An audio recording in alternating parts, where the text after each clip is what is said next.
Hello प्यारे बच्चों, आज हम पढ़ेंगे क्लास 10th का मैथ में हम लोग चैप्टर नंबर 1.1 के क्वेश्चन देख लिए थे। उसके आगे हम लोग एग्जाम्पल नंबर 5, 6 और 7 हम लोग देख लिए थे। और उसके आगे हम लोग पढ़ेंगे एक्सरसाइज नंबर 1.2। इस 1.2 के जितने भी क्वेश्चन हैं सभी हमारे एग्जाम के लिए बहुत ही इंपॉर्टेंट है। ये जितने भी क्वेश्चन एक्सरसाइज नंबर 1.2 के हैं ये कई बार हमारे बोर्ड एग्जाम में पूछे गए हैं, जिसमें से हमारा पहला क्वेश्चन है prove that under root 5 is irrational number. हमने एग्जाम्पल में पढ़ा था कि under root 3 is irrational number. उसी तरीके से सेम इसको भी हमें सॉल्व करना है कि क्या अंडर रूट 5 जो है एक इरेशनल नंबर है। जिसको हम कैसे सॉल्व करेंगे, हमने बताया था कि एग्जाम्पल में ये इरेशनल प्रूव करना है। तो सबसे पहले हम क्या करेंगे, अंडर रूट 5 को हम रेशनल मान के चलेंगे, मानेंगे कि अंडर रूट 5 क्या है, irrational number. Let us assume that contrary that under root 5 is rational। हम लोग क्या मान के चलेंगे, मान के चलेंगे कि जो अंडर रूट 5 है वो क्या है, वो एक प्रकार का रेशनल नंबर है। अब अगर अंडर रूट 5 रेशनल नंबर है तो पता है कि कोई भी रेशनल नंबर कैसे होते हैं, पी अपान क्यू के रूप में हो सकते हैं, या हम इसको ए अपान बी मान सकते हैं। इसको हम पी अपान क्यू भी मान सकते हैं, ए अपान बी भी मान सकते हैं, एम अपान एन भी हम लोग मान सकते हैं। जहां पे ए और बी क्या होगा, ए एंड बी आर को प्राइम।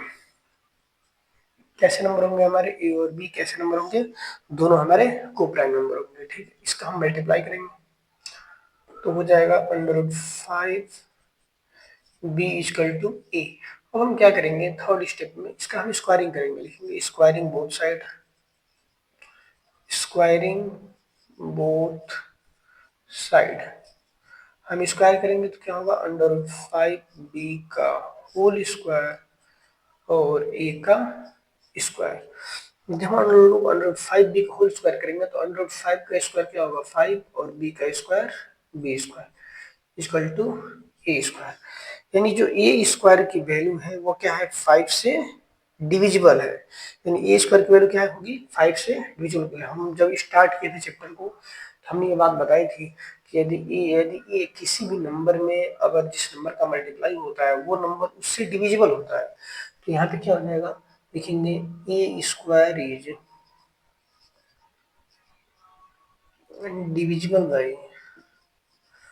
Divisible by 5। अगर ए स्क्वायर अगर 5 से डिविजिबल है तो इसलिए ए इज डिविजिबल बाई 5। इसलिए ए भी क्या होगा, जो ए की वैल्यू होगी वो भी क्या होगी, 5 से डिविजिबल होगी। ठीक है, इसको हम लोग मानेंगे इक्वेशन नंबर फर्स्ट। अब हम क्या होगा, यानी ए स्क्वायर अगर 5 से डिविजिबल है तो ए भी क्या होगा, 5 से डिविजिबल होगा। अब फिर पुनः हम क्या करेंगे, लेट करेंगे कि A equal to 5c। A equal to क्या है, 5c। सी क्या होगा, C is an integer. C क्या होगा, एक इंटीजर होगा। ठीक है, तो हम इसको क्या करेंगे, फर्स्ट इक्वेशन में पुट करेंगे। तो फर्स्ट इक्वेशन क्या है, 5b का whole square equal to a square. यही है, हम इस ए की जगह पे वैल्यू पुट करेंगे 5 से, तो हो जाएगा 5b स्क्वायर इक्वल टू ए की जगह पे रखना है 5c का होल स्क्वायर। ये हो जाएगा 5b का होल स्क्वायर इक्वल टू 5 का स्क्वायर 25c का होल स्क्वायर। 5 5 जा 25, कितना होगा, B square equal to 5c का होल स्क्वायर। अब देखा जाए तो बी स्क्वायर की वैल्यू क्या होगी, 5 से डिविजिबल होगी। क्यों, क्योंकि सी में जो है 5 का मल्टीप्लाई है। तो फिर पुनः वैसे लिखेंगे कि b square is divisible by 5, इसलिए बी इज डिविजिबल बाई 5। इसलिए बी भी क्या होगा, 5 से डिविजिबल होगा। इससे हमें ये मिला कि ए भी जो है 5 से डिविजिबल है और बी भी क्या है, 5 से डिविजिबल है। तो वही लिखेंगे कि A and be having common factor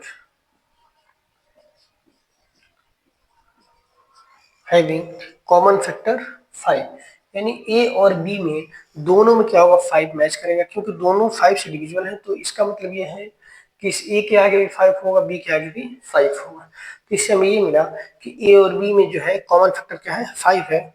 तो इसलिए हम लोग क्या माने थे, इसलिए so this so this contradiction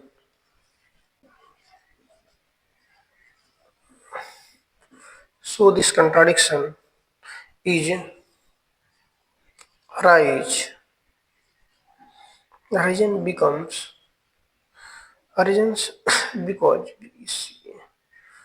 because of our because of our wrong assertion AWSUMPTIN assumption। इसलिए हम कह सकते हैं कि अंडर 5 इज अ इरेशनल।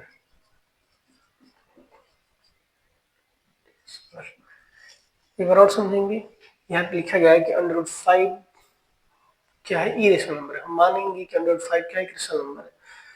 तो under 5 rational number a upon b के रूप में लिख सकते हैं। ए और बी क्या होंगे, दोनों को प्राइम नंबर होंगे। इसका मल्टीप्लाई कर दिया तो ये हो गया, स्क्वायरिंग करेंगे तो यहाँ पे ये इक्वेशन आ गया। यानी 5 जो है बी स्क्वायर से मल्टीप्लाई है, तो इसका मतलब ये होगा कि जो ए स्क्वायर 5 से डिविजिबल होगा, अगर ए स्क्वायर 5 से डिविजिबल है तो ए भी क्या होगा 5 से डिविजिबल होगा। अब हम पुनः मानेंगे कि ए इक्वल टू 5 सी, तो हम ए की जगह पर रखेंगे 5c, 5 का स्क्वायर 25c स्क्वायर, 5 से काट देंगे 5 बार में कट जाएगा, तो b square equal to 5c square, यानी बी स्क्वायर भी क्या होगा 5 से डिविजिबल होगा, इसलिए बी भी क्या होगा 5 से डिविजिबल होगा। इसलिए ए और बी दोनों क्या होंगे, दोनों में कॉमन फैक्टर हमें 5 मिलेगा, क्योंकि ए भी 5 से डिविजिबल हो रहा है, बी भी 5 से डिविजिबल हो रहा है। तो जो हमने कंट्राडिक्ट माना था कि ए और बी क्या है कि दोनों डिविजिबल हो जा रहा है, और यहाँ पे हमने माना था कि दोनों कैसे नंबर है, को प्राइम नंबर है, यानी जो हमने माना था वो क्या था, गलत था। तो वही लिखा हमने रॉन्ग रॉन्ग है जो हमने माना है, इसलिए अंडर 5 क्या होगा, एक ही रेशनल नंबर होगा। ठीक है, ये बहुत इंपॉर्टेंट क्वेश्चन है, आप इसको अच्छे से एक दो बार रिविजन करिए। अब हमारा सेकेंड क्वेश्चन है कि prove that 3 + 2 under 5 is irrational number. हमें ये सेकेंड क्वेश्चन में प्रूव करना है, तो हम इसको सॉल्व करेंगे। सॉल्व में क्या करेंगे, हम मानेंगे कि ये जो नंबर क्या है वो क्या है, इरेशनल नंबर है। मानेंगे let us assume that 3 + 2 under 5 is rational. तो क्या मानेंगे, मानेंगे कि 3 + 2 अंडर 5 क्या है, एक प्रकार का रेशनल नंबर है। अगर ये रेशनल नंबर है तो ये कैसे होंगे, ये अपन बी के फॉर्म में होंगे, जहां पे ए एंड बी क्या होगा, को प्राइम। ए एंड बी क्या हो जाएंगे, दोनों को प्राइम। अब हम क्या करेंगे, हम बताया था एग्जाम्पल में कि ऐसे क्वेश्चन को सॉल्व करने के लिए हम अंडर रूट को एक तरफ रखेंगे, बाकी जो भी नंबर होगा उनको हम अगले तरफ नेक्स्ट साइड रखेंगे। सबसे पहले 3 को उधर ले जाना पड़ेगा, 3 जब उधर जाएगा तो क्या होगा, माइनस में हो जाएगा, तो ये अपन बी इज -3। अब 2 का मल्टीप्लाई है तो 2 का क्या हो जाएगा, डिवाइड, तो रूट 5 बराबर क्या होगा 1/2 ए अपन बी -3, कितना हो जाएगा 1/2 ए माइनस बी अपन 3 चाहे तो इसका हम एलसीएम ले सकते हैं। तो एलसीएम लेके इसको सोल्व करेंगे तो आ जाएगा हमारा, इस 2 से मल्टीप्लाई करेंगे तो कितना होगा, a/2b -3/2, इस तरीके से हो जाएगा हमारा। इसको मल्टीप्लाई करेंगे, ठीक है, दोनों का एलसीएम लेंगे, एलसीएम कितना होगा 2b और 2 का एलसीएम कितना होगा 2b, तो यहाँ बचेगा a-3b। ठीक है, इस तरीके से हमने सॉल्व कर लिया। अब देखा जाए तो ए और बी क्या थे, दोनों हमारे इंटीजर थे, तो लिखेंगे since a and b are integer and we are integers, इसलिए ये कैसे नंबर है, a-3b/2b कैसे है, ये एक प्रकार का रेशनल नंबर है। तो क्या है ये, इसलिए a-3b/2b is a rational, is rational. But under 5 क्या है, अंडर 5 क्या है, इरेशनल है। देखा जाए तो लेफ्ट साइड में इरेशनल नंबर है और राइट हैंड साइड में कैसे नंबर है, रेशनल नंबर है। ये रेशनल है but but we know that under root 5 is irrational। कहानी मतलब ये है कि एक तरफ देखा जाए तो ये जो कैसा नंबर है ए अपन बी के रूप में है, यानी कैसा नंबर है, ये रेशनल नंबर है। तो ये हमने लिखा कि ये जो नंबर है A minus three B upon two B, ये कैसा नंबर है, एक प्रकार का रेशनल नंबर है। बट जो लेफ्ट हैंड साइड में है अंडर रूट 5 है, वो क्या है, एक हमारा इरेशनल नंबर है। यानी एक तरफ रेशनल नंबर और एक तरफ इरेशनल नंबर।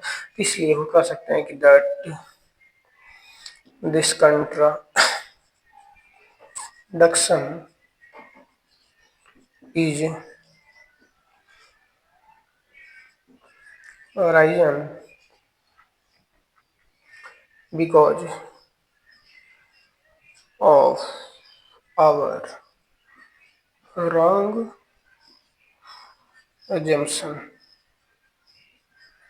यानी ये जो है हमने क्या मान लिया, गलत मान लिया। इसलिए 3 + 2 अंडर रूट 5 क्या होगा, इज इरेशनल। इसलिए क्या हो जाएगा, 3 + 2 अंडर रूट 5 क्या होगा, एक हमारा इरेशनल नंबर हो जाएगा। ठीक है, अब नेक्स्ट क्वेश्चन है क्वेश्चन नंबर 3। क्वेश्चन नंबर 3 का आ रहा है कि prove that following are irrational number. पहला क्वेश्चन है 1/√2। हमें ये प्रूव करना है क्या 1/√2 एक प्रकार का इरेशनल नंबर है। इसको भी हम ऐसे ही करेंगे, मानेंगे। Let us assume that 1/√2 is rational। हम मान के चलेंगे कि 1/√2 क्या है, एक प्रकार का रेशनल नंबर है। अगर 1/√2 एक प्रकार का रेशनल नंबर है तो किस रूप में होगा, a/b, जहां a एंड b आर को प्राइम। और भी क्या हो जाएंगे, हमारे को प्राइम नंबर हो जाएंगे। इसको मल्टीप्लाई करेंगे इधर तो कितना होगा, b = √2a। अगर हम यहाँ से हम ए को इधर ला दें तो कितना होगा, अंडर रूट, मतलब b अपन ये मल्टीप्लाई में तो डिवाइड होगा, b अपन ये बराबर कितना हो जाएगा, √2। अब वही बात देखा जाए तो b अपन एक रेशनल नंबर है और √2 क्या है, एक इरेशनल नंबर। जैसे जस्ट सेम पिछले वाले क्वेश्चन में हुआ था। लिखेंगे since a and b are integer,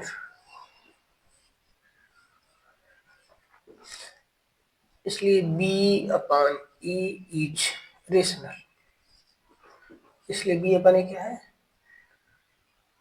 rational number. इसलिए b/e क्या है, रेशनल नंबर है। But know that we know that √2 is irrational. But हम जानते हैं कि जो हमारा √2 है वो क्या है, एक प्रकार का इरेशनल नंबर है। इसलिए कह सकते हैं this contradiction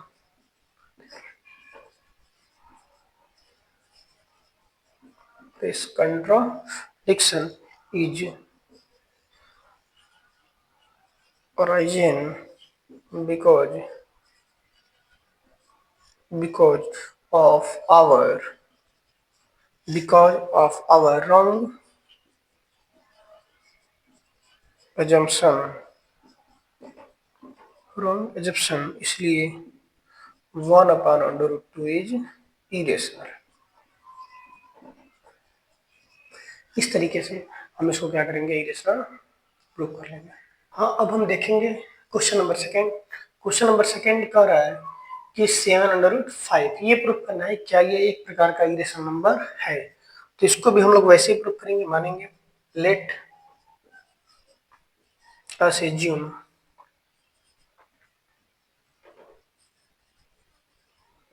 that 7/5 is rational।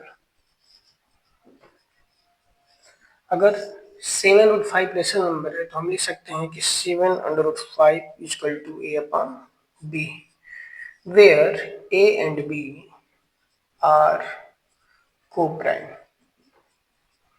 And b are coprime. इसका हम क्या करेंगे 7 का √5 से मल्टीप्लाई हो तो इधर जाके क्या होगा डिवाइड, तो √5 इक्वल टू कितना हो जाएगा a/7b। अब देखा जाए तो a एंड b क्या है, दोनों इंटीजर है, लिखेंगे since a and b are integer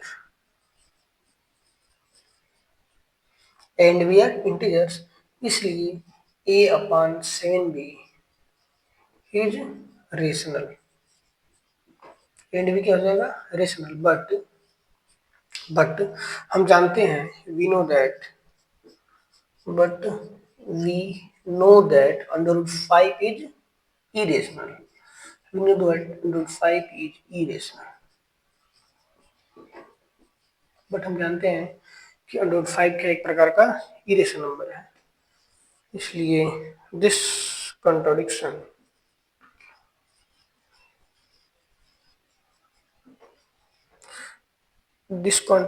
is origin because of our wrong assumption,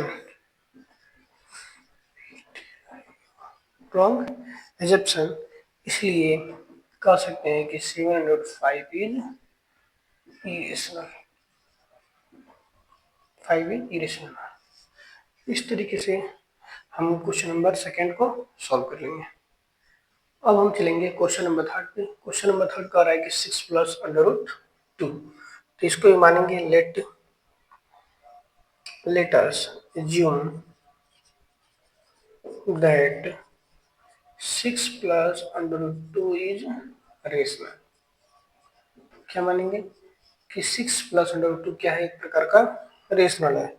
अगर 6 प्लस √2 अगर रेशनल है तो किस रूप में होगा a/b, where a and b are coprime, and b क्या हो जाएगा हमारा को प्राइम, एंड b आर हमारे क्या कहलाएंगे को प्राइम। हम क्या करते हैं कि 6 को इस साइड ले जाते हैं तो ये हो जाएगा नेगेटिव, √2 कितना होगा a/b, ये प्लस में है इस साइड जाके माइनस हो जाएगा 6। इसका हम एलसीएम ले लेते हैं तो कितना होगा √2 equal to a minus b 6, या 6 भी लिख लेते हैं इसको 6b अपॉन b। अब देखा जाए तो a और b क्या है, दोनों इंटीजर हैं, since a and b are integer and b are integers, इसलिए a minus 6b upon b is rational. इसलिए क्या होगा a minus 6b upon b क्या होगा रेशनल होगा। बट वी नो दैट हम जानते हैं, क्या जानते हैं कि √2 क्या होता है irrational, but √2 is we know that √2 is irrational, √2 क्या हो जाएगा हमारा इरेशनल हो जाएगा, इसलिए this contradiction is rise because of our wrong